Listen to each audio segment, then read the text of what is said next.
The sixth episode of The Bad Batch Season 2, titled Tribe, was great. Clone Force 99 travels to a space station to deliver forged chain codes to a droid smuggling ring called the Vanguard Axis. While the deal is made, Omega hears the sound of a struggle, and when she investigates, there he is. My sweet, precious Wookiee boy.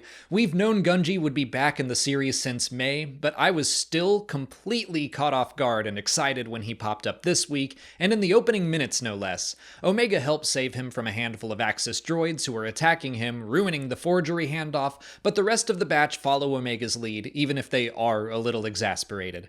The way Gungi is included in this episode is done well. You don't need to recognize him from the Clone Wars. He is introduced as an ally first and foremost, and then clearly shown to be a Jedi using the Force to reclaim his lightsaber.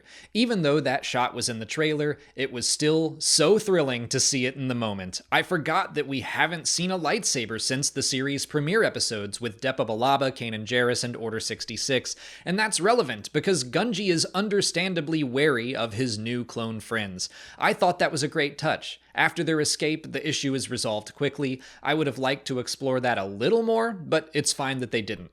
They learned that Gungi was trying to reach his homeworld when he was captured by the Vanguard Axis, and the batch agreed to take him there. I'm glad that wasn't a debate. Hunter has had misgivings about various missions in the past, and Echo has always been the moral compass of the group, but when they see a kid in trouble, like Omega, nobody has any doubts that they're going to help.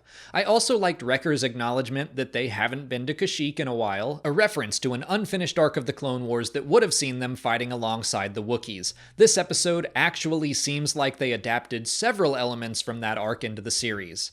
For example, the group runs into several Kinrath on their way to a Wookiee village. Those creatures were originally created for Knights of the Old Republic and were set to be included in those Clone Wars episodes. In that story, the Kinrath were shown to be even more aggressive, having to be defeated by the Wookiees, but they didn't have a Jedi with them. This time, Gungi uses the Force to calm the creatures and prove that they are no threat to them or their home, and they are allowed to pass.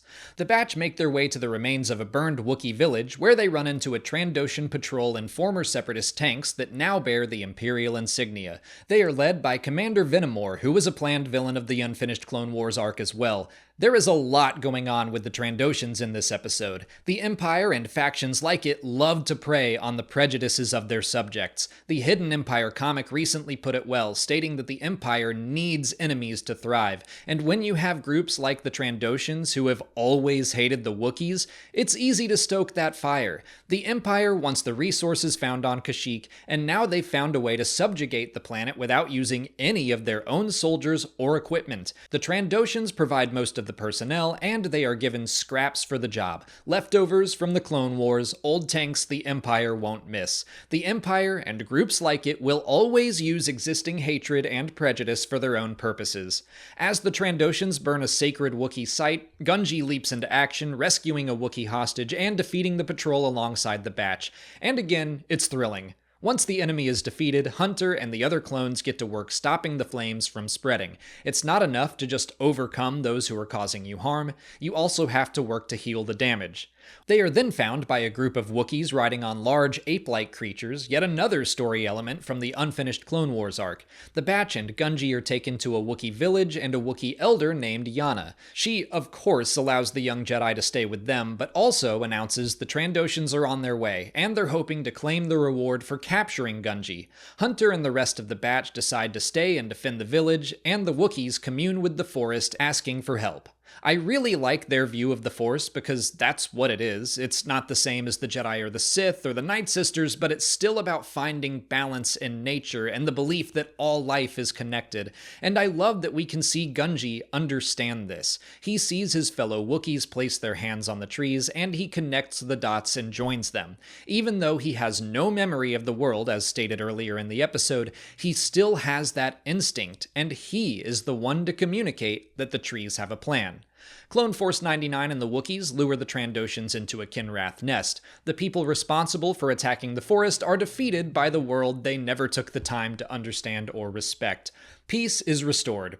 temporarily. It is a bummer to know that Kashyyyk will continue to be ravaged by war and slavery for years, but these moments are still worth fighting for.